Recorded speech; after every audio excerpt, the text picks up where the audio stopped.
seperti hatimu Yesus. Tuhan, ini tugas kami,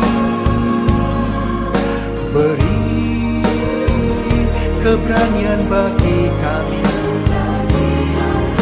Taruhlah roh yang rela melayani dan menyenangkan hati Tuhan, itu yang kuingini.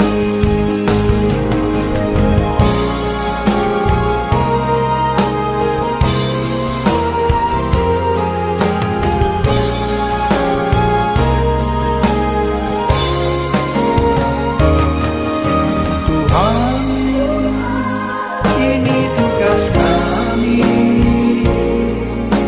beri keberanian bagi kami. Taruhlah roh yang rela melayani dan menyenangkan hati Tuhan, itu yang kuingini. Dan menyenangkan hati Tuhan, itu yang kuingini.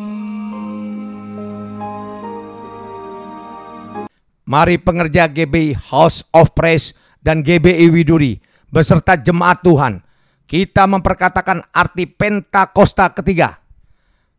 Pentakosta ketiga adalah pencurahan Roh Kudus yang dahsyat di zaman ini, melebihi yang terjadi di Azusa Street.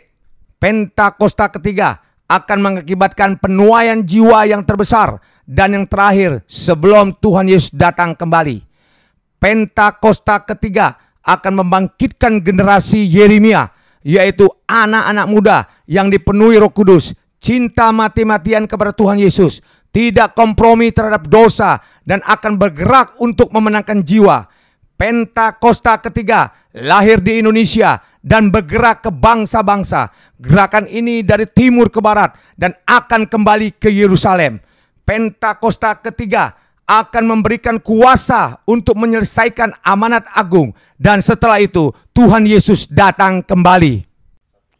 Mazmur 91. Dalam lindungan Allah, orang yang duduk dalam lindungan yang maha tinggi dan bermalam dalam naungan yang maha kuasa akan berkata kepada Tuhan, tempat perlindunganku dan kubu pertahananku, Allahku yang kupercayai. Sungguh dialah yang akan melepaskan engkau dari jerat penangkap burung, dari penyakit sampar yang busuk. Dengan kepaknya ia akan menudungi engkau, di bawah sayapnya engkau akan berlindung. Kesetiaannya ialah perisai dan pagar tembok. Engkau tak usah takut terhadap kedahsyatan malam, terhadap panah yang terbang di waktu siang, terhadap penyakit sampar yang berjalan di dalam gelap, terhadap penyakit menular yang mengamuk di waktu petang. Walau 1000 orang rebah di sisimu dan 10.000 di sebelah kananmu, tetapi itu tidak akan menimpamu. Engkau hanya menontonnya dengan matamu sendiri dan melihat pembalasan terhadap orang-orang fasik. Sebab Tuhan ialah tempat perlindunganmu, yang maha tinggi telah kau buat tempat perteduhanmu. Malapetaka tidak akan menimpa kamu, dan tulah tidak akan mendekat kepada kemahmu. Sebab malaikat-malaikatnya akan diperintahkannya kepadamu untuk menjaga engkau di segala jalanmu. Mereka akan menatang engkau di atas tangannya, supaya kakimu jangan terantuk kepada batu. Singa dan ular tedung akan kau langkai. Engkau akan menginjak anak singa dan ular naga. Sungguh hatinya melekat kepadaku, maka aku akan meluputkannya. Aku akan membentenginya, sebab ia mengenal namaku. Bila ia berseru kepadaku, aku akan menjawab. Aku akan menyertai dia dalam kesesakan. Aku akan meluputkannya dan memuliakannya. Dengan panjang umur akan kukenyangkan dia, dan akan kuperlihatkan kepadanya keselamatan daripadaku. Haleluya!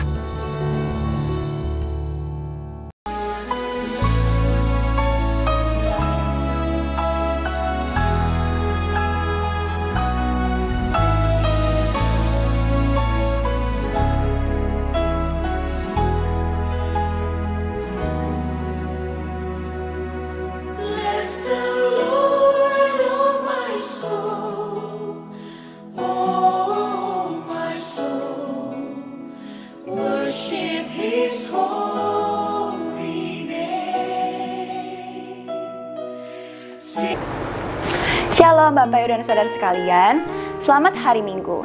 Selamat bergabung dalam ibadah online GB House of Praise dan GB Widuri. Bagi Anda yang baru bergabung, kami ucapkan selamat bergabung. Bagi Anda yang tetap setia, tetaplah terus setia bersama GB House of Praise dan GB Widuri. Hari ini, firman Tuhan akan dibawakan oleh Opa Niko Nyotoro Harjo. Mari kita siapkan hati dan pikiran kita untuk memuji dan menyembah nama Tuhan. Selamat hari Minggu, Tuhan memberkati.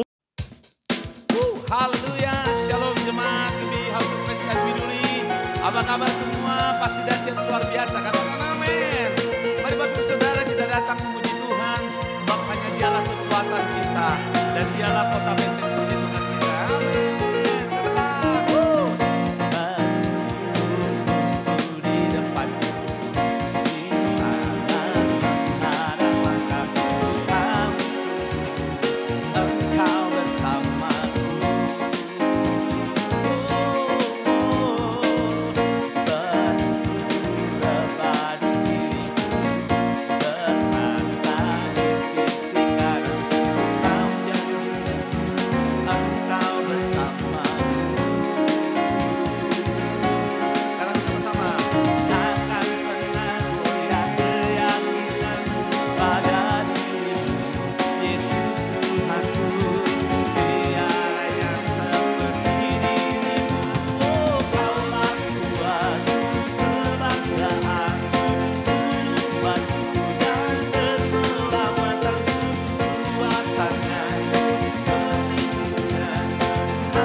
Hanya Engkaulah kekuatan kami Tuhan. Kau tempat pertolongan kami. Kau tempat perlindungan kami.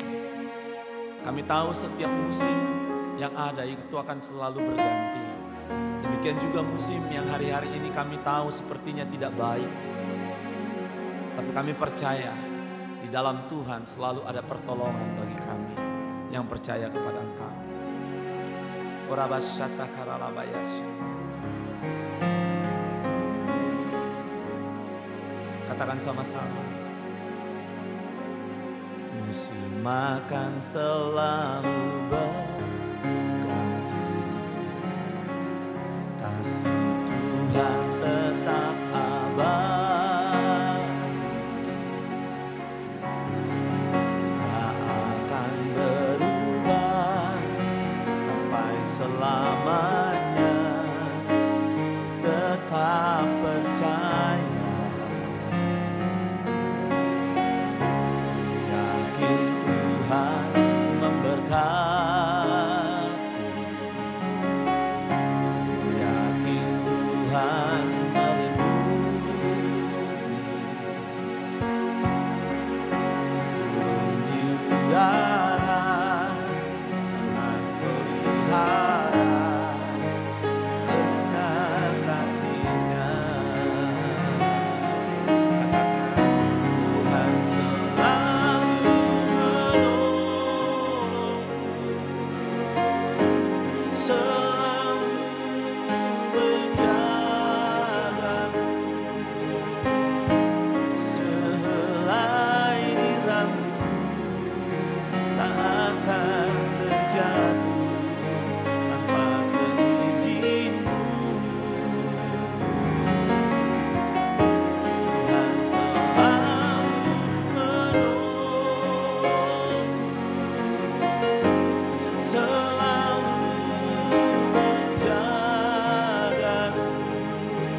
Haleluya. Oh, Kau yang selalu menolong kami, tempat perteduhan, tempat perlindungan, menara kekuatan, hanya Kau Tuhan. Oh, haleluya. Kau yang berjanji kan selalu ada untuk kami. Allah Immanuel, Allah Immanuel. Oh, selalu ada, selalu menyertai dan memberi kekuatan, memberi kemenangan. Oh, haleluya. Oh, Tuhan selalu menolongku, selalu menjagaku. Sehelai di rambutku tak akan terjatuh tanpa seizin-Mu.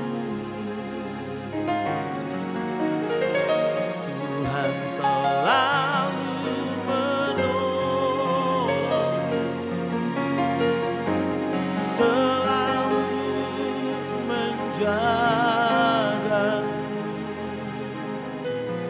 Dia mengenyangkanku dan peliharaku seumur hidupku. Oh, Tuhan selalu menolongku, selalu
Ini yang kami percaya di dalam Engkau Tuhan.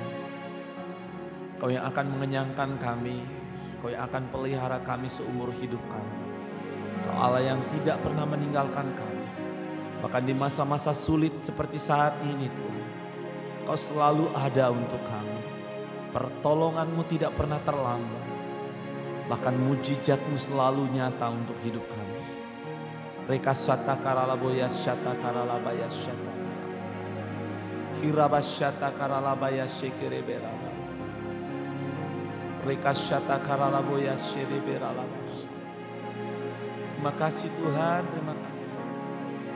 Terima kasih buat kasih setia-Mu dalam kehidupan kami. Terima kasih buat pertolongan-Mu yang selalu ada bagi kami. Terima kasih Tuhan, terima kasih.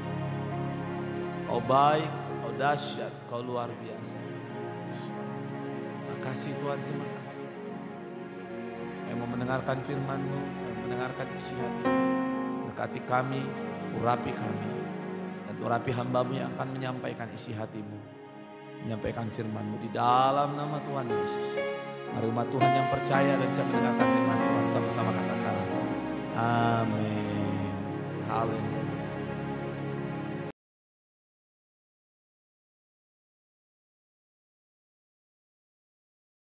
Shalom semuanya. Kalau kita melihat Wahyu 2 ayat 1 sampai dengan 7. Ini adalah pesan Tuhan Yesus kepada jemaat di Efesus. Tuhan Yesus berkata, "Aku tahu segala pekerjaanmu, baik jerih payahmu maupun ketekunanmu. Aku tahu bahwa engkau tidak dapat sabar terhadap orang-orang jahat. Ada yang menyebut dirinya rasul, tetapi sebenarnya mereka berdusta. Engkau tetap sabar dan menderita oleh karena namaku. Dan engkau tidak mengenal lelah. Engkau juga membenci segala perbuatan pengikut-pengikut Nikolaus yang juga aku benci. Namun demikian, aku mencela engkau karena engkau telah meninggalkan kasih-Mu yang semula. Sebab itu ingatlah betapa dalamnya engkau telah jatuh. Bertobatlah dan lakukanlah lagi apa yang semula engkau lakukan. Jika tidak demikian, aku akan datang kepadamu dan aku akan mengambil kaki dianmu dari tempatnya, jikalau engkau tidak bertobat." Sesuai dengan penjelasan Alkitab penuntun hidup berkelimpahan, yang dimaksudkan dengan mengambil kaki dianmu, artinya menolak dan mengeluarkan dari dalam kerajaannya, yang berarti kehilangan keselamatan. Pesan Tuhan Yesus kepada jemaat di Efesus ini juga berarti pesan buat kita semua, yang dapat disimpulkan sebagai berikut. Kalau kita melihat apa yang dilakukan jemaat di Efesus untuk melayani pekerjaan Tuhan, itu sungguh luar biasa. Tetapi apapun yang mereka lakukan untuk melayani pekerjaan Tuhan, meskipun itu sungguh luar biasa, tetapi kalau tidak didasarkan kepada kasih yang semula, maka Tuhan akan berkata, "Betapa dalamnya engkau telah jatuh. Bertobatlah dan lakukan lagi apa yang semula engkau lakukan. Jika tidak demikian, maka engkau akan kehilangan keselamatan. Tetapi barang siapa menang, artinya kembali kepada kasih yang semula, maka akan diberi makan dari pohon kehidupan yang ada dalam taman Firdaus Allah, yang artinya akan masuk surga." Ini suatu peringatan yang tidak main-main dan sangat serius. Karena itu saya akan mengajak saudara untuk melihat diri kita. Mungkin kita kelihatan begitu rajin, tekun, sabar, mau menderita dalam melayani pekerjaan Tuhan. Pertanyaannya, apakah itu dilakukan dengan dasar kasih yang semula? Banyak orang yang kelihatan luar biasa dalam melayani pekerjaan Tuhan, bukan karena didasarkan kepada kasih yang semula, tetapi karena kewajiban atau ada motivasi yang lain. Tuhan mau supaya kita kembali kepada kasih yang semula. Kasih yang semula adalah kasih yang kita miliki pada waktu baru bertobat dan mengalami kelahiran baru. Waktu saya baru bertobat dan mengalami kelahiran baru, saya begitu haus akan Tuhan, akan firman-Nya. Dan saya selalu menjaga kehidupan saya agar selalu hidup kudus sesuai dengan firman Tuhan. Dan puji Tuhan, ini tetap saya jaga sampai dengan hari ini. Bahkan kasih saya kepada Tuhan semakin bertambah. Orang yang memiliki kasih yang semula pasti akan hidup sama seperti Kristus telah hidup. Orang yang memiliki kasih yang semula pasti hidup sebagai orang yang berintegritas, hidup tulus dan jujur di hadapan Tuhan. Orang yang memiliki kasih yang semula pasti akan keluar sebagai pemenang. Orang yang memiliki kasih yang semula akan ikut dalam pengangkatan dan masuk surga. Yang percaya katakan amin. Ku cinta Kau Yesus, hanya Engkau bagiku Yesus. Sungguh ku rindu mengatakannya, betapa aku mengasihimu. Engkau Allah dan Rajaku, kekasih dan hidupku. Engkau segalanya bagiku. Ku bersyukur kepadamu. Ku bersyukur kepadamu. Ku bersyukur kepadamu.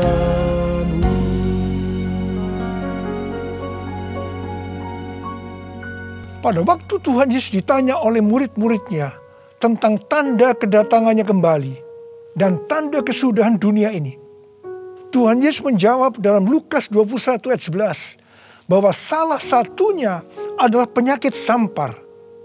Jadi COVID-19 ini adalah salah satu tanda dari kedatangan Tuhan Yesus kembali dan tanda kesudahan dunia ini. Awal tahun 2009, Tuhan berbicara kepada saya dengan sangat serius dari Wahyu 3 ayat 11 bagian A. Aku datang segera. Aku datang segera. Saya gemetar dan bertanya, Tuhan, apa yang akan Tuhan lakukan? Dan apa yang harus saya kerjakan? Lebih kurang 6 bulan kemudian, Tuhan baru menjawab pertanyaan saya dengan berkata, Aku akan mencurahkan rohku. Aku akan mencurahkan rohku. Pada saat aku mencurahkan rohku, akan terjadi seperti Yoel 2 ayat 28 sampai dengan 32. Akan ada 3 tanda yang terjadi. Tanda yang pertama, anak-anak, pemuda, orang tua akan dipakai Tuhan secara luar biasa. Tanda yang kedua, mujizat-mujizat akan terjadi secara luar biasa. Tanda yang ketiga, goncangan-goncangan juga terjadi secara luar biasa. Melalui 3 tanda ini, maka Yoel 2 ayat 32 akan terjadi. Yaitu akan banyak orang yang berseru kepada nama Tuhan. Dan mereka yang berseru kepada nama Tuhan akan diselamatkan. Jadi akan terjadi penuaian jiwa besar-besaran. Tahun 2013, Tuhan memberikan nama untuk pencurahan Roh Kudus ini adalah Pentakosta yang ketiga. Jadi salah satu tanda terjadinya Pentakosta yang ketiga adalah goncangan-goncangan. Sejak tahun 2009, hampir di setiap khotbah saya selalu mengingatkan tentang goncangan ini. Saya sering berkata, kalau saudara percaya akan terjadi goncangan-goncangan, katakan amin. Tetapi sering aminnya hanya sekedar berkata amin saja. Saya selanjutnya akan berkata, saudara tidak berkata amin pun, goncangan pasti terjadi. Biasanya kita akan tertawa setelah saya berkata seperti itu.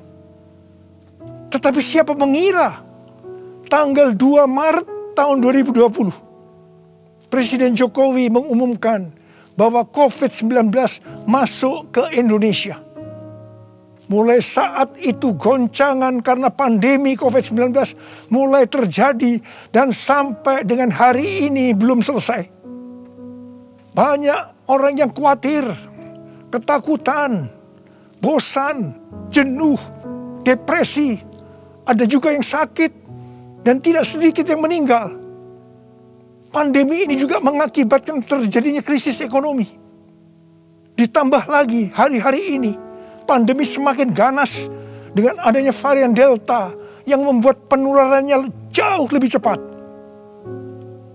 Yang paling penting yang harus kita lakukan dalam menghadapi pandemi ini adalah kita harus makin sungguh-sungguh untuk mempersiapkan diri kita dalam menyambut kedatangannya yang kedua kali. Sebab Tuhan Yesus sendiri berkata bahwa sampar dalam hal ini COVID-19 adalah salah satu tanda akan kedatangannya yang kedua kali. Karena itu, seperti pesan Tuhan Yesus kepada jemaat di Efesus, yang berarti ini juga pesan buat kita semua pada zaman ini, bahwa kita harus kembali kepada kasih yang semula. Sebab hanya orang yang memiliki kasih yang semula yang akan ikut dalam pengangkatan. Yang percaya katakan amin. Dalam masa pandemi ini, kita harus mengerti bahwa pencurahan Roh Kudus yang disebut dengan Pentakosta yang ketiga sedang terjadi. Dalam pandemi ini kita harus mengerti bahwa ini adalah masa penuaian jiwa yang terbesar dan yang terakhir dalam menyelesaikan amanat agung untuk menjadikan semua bangsa murid Tuhan Yesus.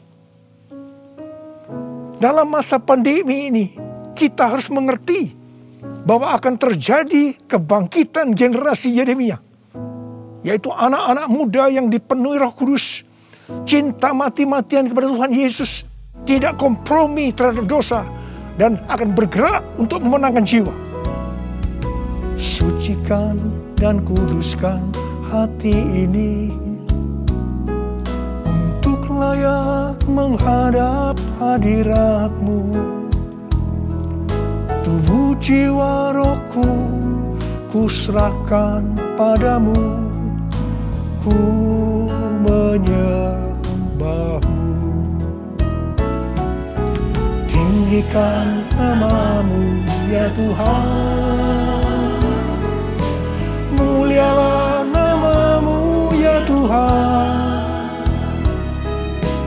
Tiada lain seperti Engkau ya Allahku, besar kuasa-Mu.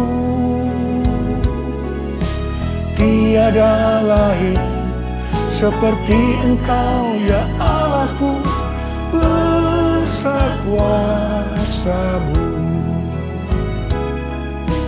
besar kuasa-Mu.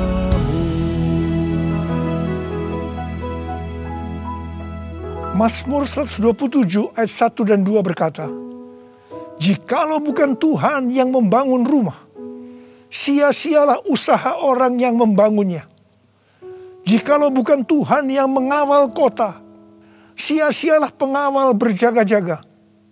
Sia-sialah kamu bangun pagi-pagi dan duduk-duduk sampai jauh malam, dan makan roti yang diperoleh dengan susah payah. Sebab Ia memberikannya kepada yang dicintainya pada waktu tidur. Ayat ini mengingatkan kita bahwa dalam segala hal, termasuk dalam masa pandemi ini, kita harus mengandalkan Tuhan.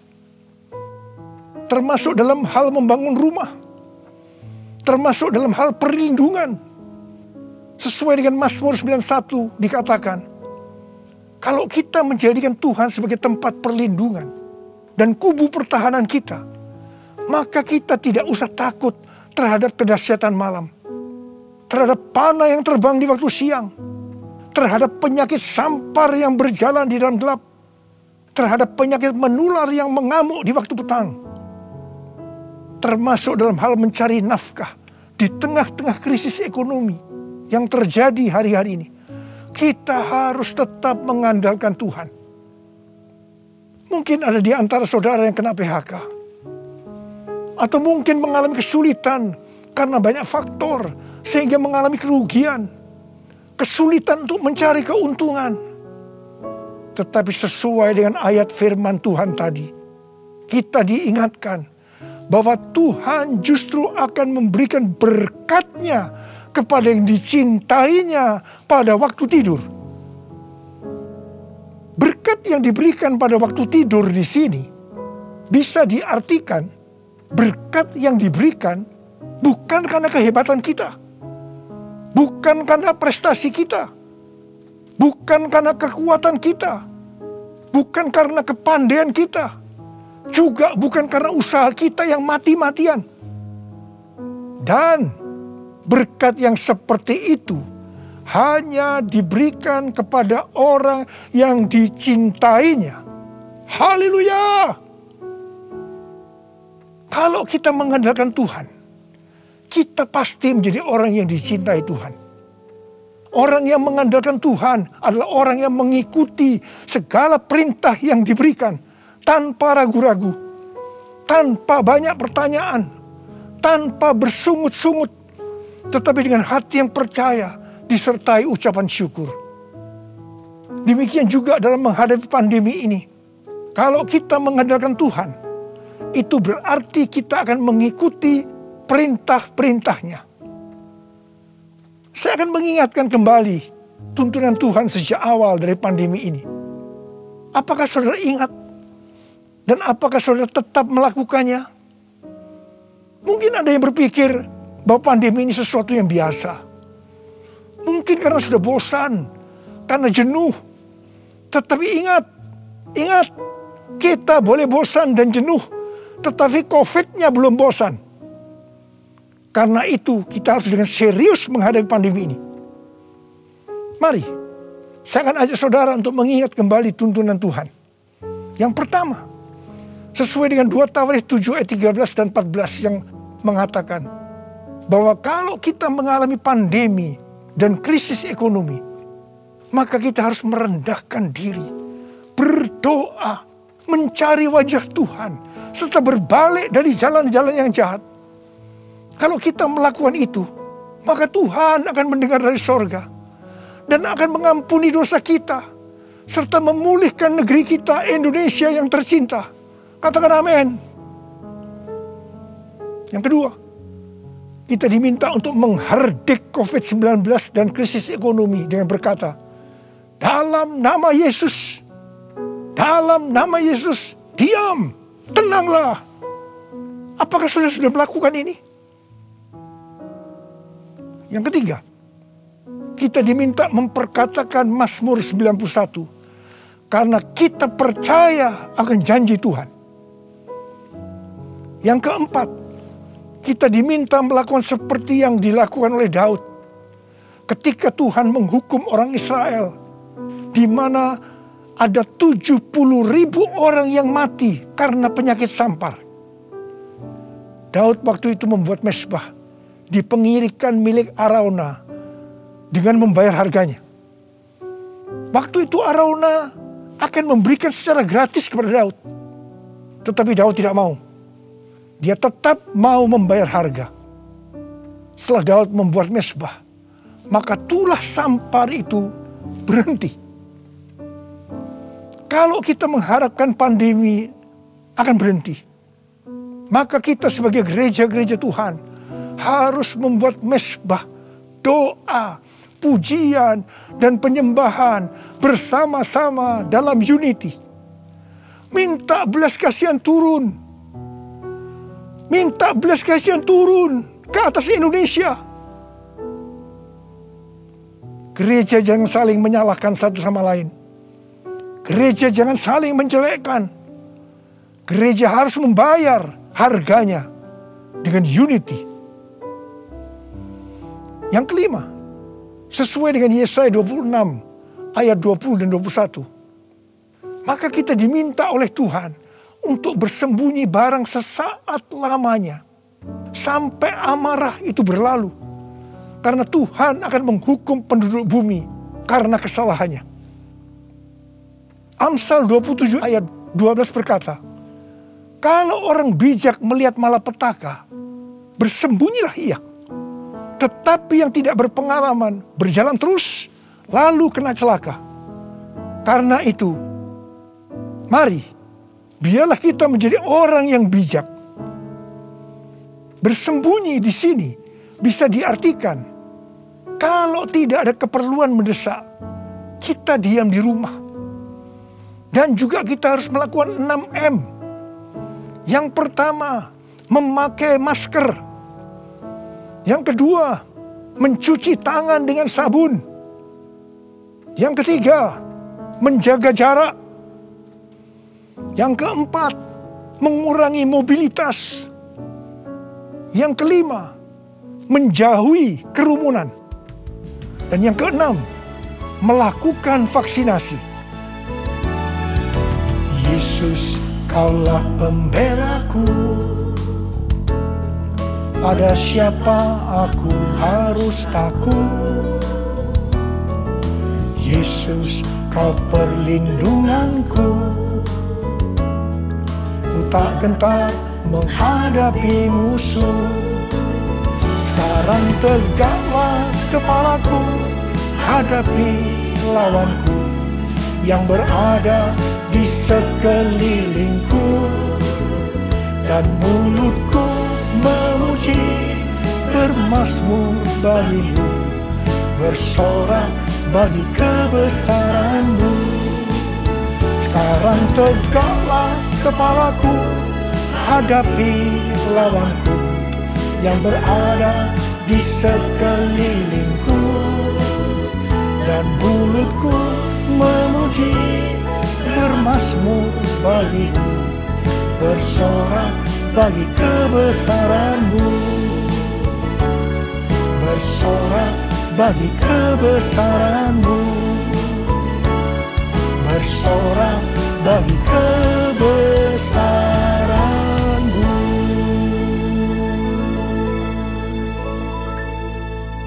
Pada tahun 1918 sampai 1920, pernah terjadi pandemi yang disebutkan dengan flu Spanyol. Kalau dibandingkan dengan COVID-19, dengan memakai data tanggal 29 Mei 2021, maka didapatkan hal-hal sebagai berikut. Yang pertama, jumlah infeksi. Flu Spanyol 2 tahun, 500 juta orang. COVID-19 1 tahun 3 bulan, 162 juta. Jadi berarti ini relatif kecil. Yang kedua, jumlah kematian. Flu Spanyol diperkirakan risknya memang agak besar, 20 sampai 100 juta dalam waktu 2 tahun itu. Tapi COVID-19 1 tahun 3 bulan 3,52 juta. Berarti jauh lebih sedikit. Kemudian jumlah negara yang terpapar. Flu Spanyol kurang dari 50%. Tetapi COVID-19 hampir atau kalau bisa dikatakan 100%. Yang keempat, soal dampak ekonomi. Flu Spanyol tidak lebih buruk dari zaman depresi ekonomi global tahun 1930-an. Tetapi COVID-19 dikatakan yang terburuk sejak zaman depresi ekonomi global tahun 1930-an. Tergantung kapan pandemi berakhir. Kalau berlarut-larut, krisis ekonomi COVID-19 bisa lebih buruk dari zaman depresi ekonomi global tahun 1930-an. Tetapi yang paling menonjol dari COVID-19 ini adalah angka depresi, kecemasan, stres justru tertinggi sepanjang sejarah. Angka depresi global tahun 2020 adalah sebesar 25%. dibandingkan dengan angka depresi global tahun 2017 yang hanya 3,44%. Dengan melihat ini semua, saya percaya rencana Tuhan bagi umat manusia adalah supaya mereka bertobat, mencari wajah Tuhan, sehingga terjadi penuaian jiwa yang terbesar dan yang terakhir sebelum Tuhan Yesus datang kembali. Sesuatu yang mengherankan dari flu Spanyol ini adalah bahwa setelah infeksi gelombang kedua yang meningkat secara luar biasa, tiba-tiba virusnya menghilang. Entah pergi kemana. Entah kemana perginya. Wow. Kita boleh berdoa kepada Tuhan agar ini juga terjadi pada COVID-19. Serta varian-varian yang lain. Yang tiba-tiba menghilang. Entah kemana. Karena amarah Tuhan sudah berlalu. Karena itu, sekali lagi saya mengingatkan agar kita melakukan tuntunan Tuhan untuk menghadapi pandemi COVID-19 ini dengan lebih serius dan sungguh-sungguh. Supaya Tuhan juga menuntun kita di tengah pandemi yang sedang bergejolak ini. Saya percaya kalau kita kembali kepada kasih yang semula, kita akan berkata, Tuhan, pakai saya menjadi alat-Mu untuk menyelesaikan amanat agung. Maranatha, datanglah segera Tuhan Yesus.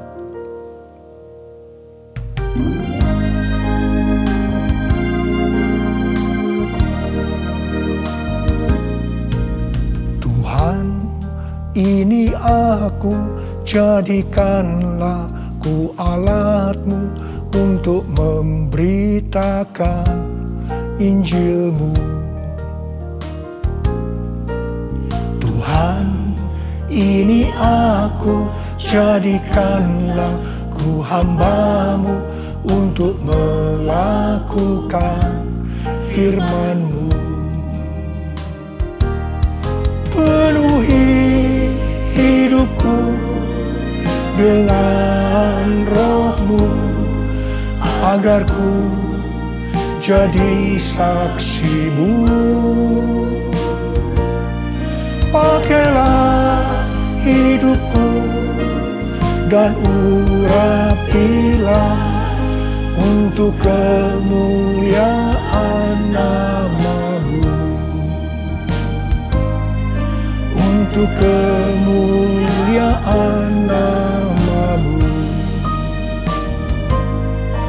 Untuk kemuliaan nama-Mu. Urialaba syaralaba kana marabala bala bala bala. Oh ya la la bara bara bara bara bara bara bara bara. Oh ya la la bala bala bala bala bala bala. Ada berapa banyak di antara saudara yang berkata kepada Tuhan, Tuhan, ini saya Tuhan, ini saya Tuhan, pakailah saya menjadi alat-Mu untuk menyelesaikan amanat agung Tuhan Yesus. Saudara boleh angkat tangan saudara. Kau melihat anak-anak-Mu yang sedang mengangkat tangan Tuhan. Mereka siap Tuhan menjadi alat-Mu, pakai mereka untuk menyelesaikan amanat agung Tuhan Yesus. Ora, terima pengurapan Tuhan, terima.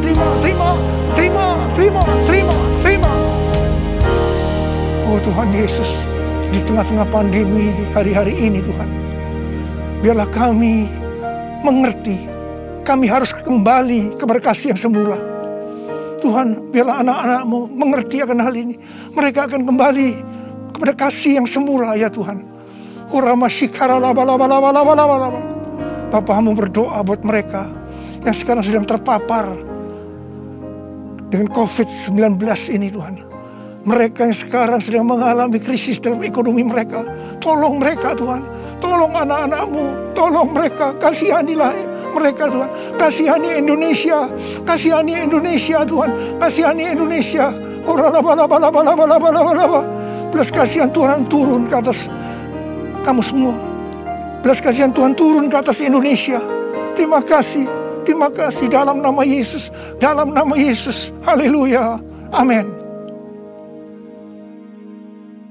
Mari saudara, kita akan masuk dalam perjamuan kudus. Kita akan mengingat ayat ini. Sebab setiap kali kamu makan roti ini dan minum cawan ini, kamu memberitakan kematian Tuhan sampai Ia datang. Perjamuan kudus adalah perjamuan Tuhan Yesus sendiri. Setiap kali kita masuk dalam perjamuan kudus, Tuhan Yesus selalu berkata, biarlah ini menjadi peringatan akan daku. Biarlah ini menjadi peringatan akan daku. Mari, arahkan hati kita kepada kebaikan Tuhan. Mari, tundukkan kepala. Bapa, siapakah kami ini sebelum kami mengenal Engkau? Kami ini orang berdosa. Upah dosa adalah maut, mati. Tapi Engkau yang tidak berdosa telah dijadikan dosa oleh karena kami semua.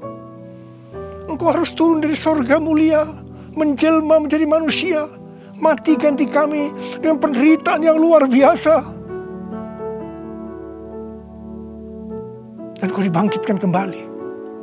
Bapa, betapa baiknya Engkau itu. Engkau jadikan kami sebagai anak-anak-Mu. Engkau yang memberkati, Engkau menuntun, Engkau membela, Engkau mendidik kami, Engkau menyembuhkan kami, Engkau memberikan kami damai sejahtera-Mu di tengah-tengah pandemi ini Tuhan. Engkau juga menghajar kami kalau kami berbuat tidak benar di hadapan-Mu. Itu Engkau ya Aba. Itu Engkau ya Aba. Betapa baiknya Engkau itu. Tuhan akan memberkati saudara melalui perjamuan kudus. Tapi Tuhan mau kita makan dan minum dengan cara yang benar. Karena itu masing-masing, mari berdoa. Masing-masing introspeksi. Lihat keadaan diri kita masing-masing saat ini. Kalau ada dosa yang selama ini belum diselesaikan dengan Tuhan, ini saatnya. Sebelum kita masuk dalam perjamuan kudus, kita selesaikan di hadapan Tuhan. Minta ampun. Minta ampun. Minta ampun. Ampuni. Ampuni saya Tuhan, katakan. Ampuni saya. Ampuni saya. Engkau melihat anak-anak-Mu sedang meminta ampun ya Tuhan. Ampuni. Ampuni ya Tuhan. Ampuni. Bapa, terima kasih. Layakkan kami masuk dalam perjamuan kudus. Berkatilah kami semua. Engkau mengasihi kami semua ya Tuhan. Kami akan masuk dalam perjamuan kudus dengan hati yang penuh ucapan syukur. Dalam nama Yesus. Amin. Sekarang, mari angkat roti di tangan kanan kita tinggi-tinggi. Sebab apa yang telah kuteruskan kepadamu telah aku terima dari Tuhan. Yaitu bahwa Tuhan Yesus pada malam waktu Ia diserahkan mengambil roti. Dan sesudah itu Ia mengucap syukur atasnya.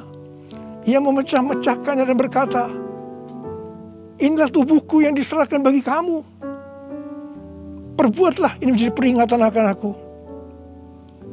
Sudah dikasih Tuhan.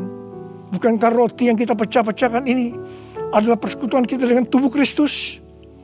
Mari kita makan dalam nama Yesus.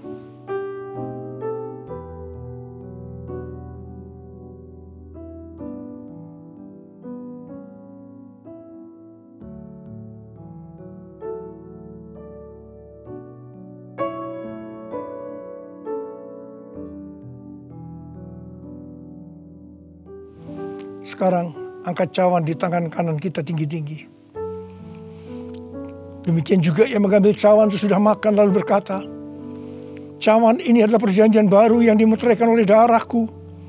Perbuatlah ini setiap kali kamu meminumnya menjadi peringatan akan aku. Sudah dikasih Tuhan, bukankah cawan pengucapan syukur yang atasnya kita ucapkan syukur adalah persekutuan kita dengan darah Yesus? Mari kita minum dalam nama Yesus.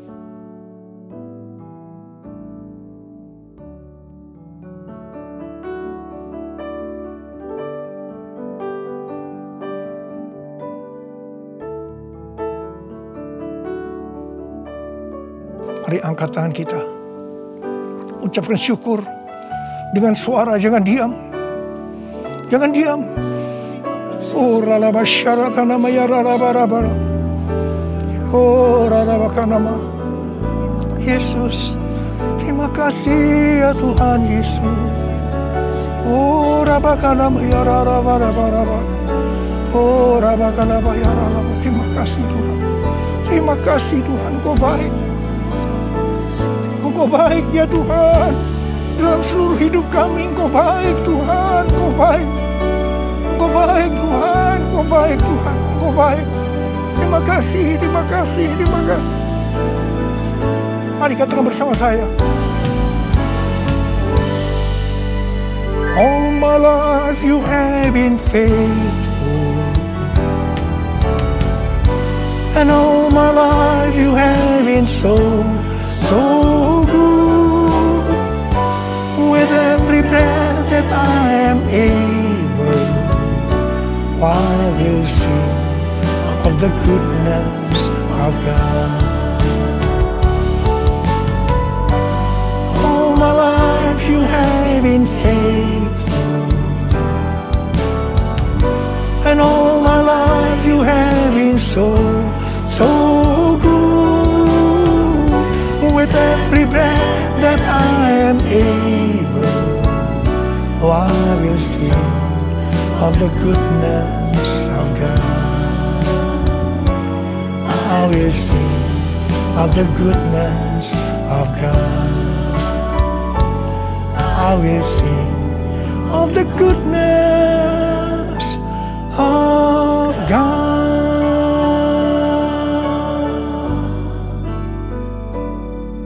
Terima kasih. Terima kasih Abba. Terima kasih. Terima kasih Abba. Terima kasih. Terima kasih. Engkau baik kepada kami semua. Terima kasih. Terima kasih. Dalam nama Yesus. Amin. Angkat tangan saudara. Terimalah berkat Tuhan. Kasih karunia yang berlimpah-limpah daripada Allah Bapa dalam anak yang tunggal Yesus Kristus. Persekutuan yang manis dengan Roh Kudus menyertai saudara sekalian mulai hari ini. Sampai Tuhan Yesus datang menjemput kita di awan-awan dan bahkan sampai selama-lamanya. Yang percaya bersama-sama katakan, Amin.